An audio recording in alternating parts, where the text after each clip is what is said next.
All right, so this is the image of Schoolgy on the left here, and let's take law of sines.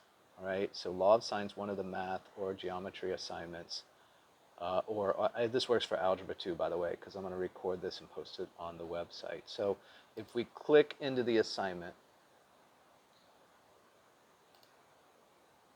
and it looks like this, start new attempt.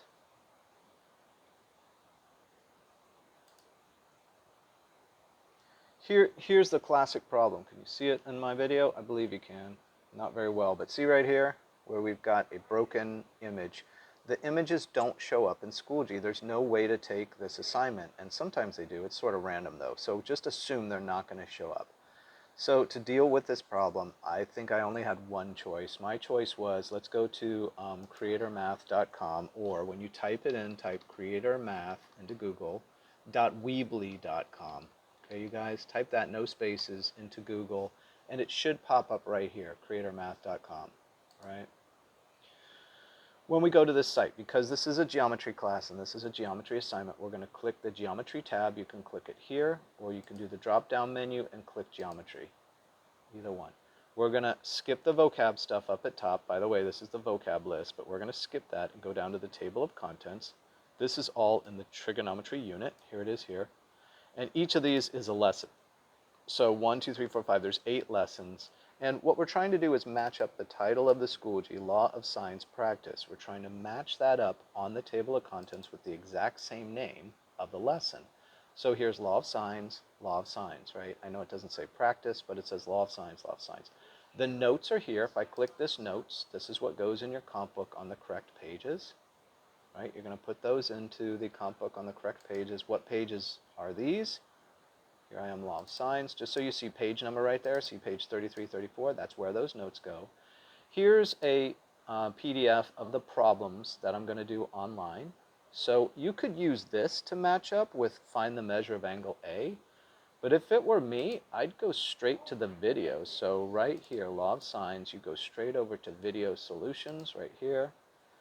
And this opens the exact same video of these problems on Schoolgy, right? So it's reading to me, I'm reading it, but on the video, if you match titles, see Law of Sine right here, and then Law of Sine here. Sorry, that's my son and his class in the background. Apologize for that, you guys. So this has the, what I'm trying to say is it's got the images. Let me fast forward a little bit. This is the image for problem 1. That goes right here. This explains how to do all the problems, and this is how you're going to put these in your comp book, like the instructions on these problems, and how you're going to solve them in your composition book. Let me fast forward a little bit. So this is explaining problem 1. This is the graphic for problem 1. When I go ahead and mark the answer here, which it's talking about what is the measure of angle A right here, right, alpha, and we solve this thing, and we come out, we find out that it's 34, because we'll go all the way, let's come to the answer here, go a little bit forward. This is the matching answer to the Schoolgy problem. And you do have to watch it a while. It takes a while to do these law of sines and law of cosine problems, right? Oh, no, I passed it. I went too far.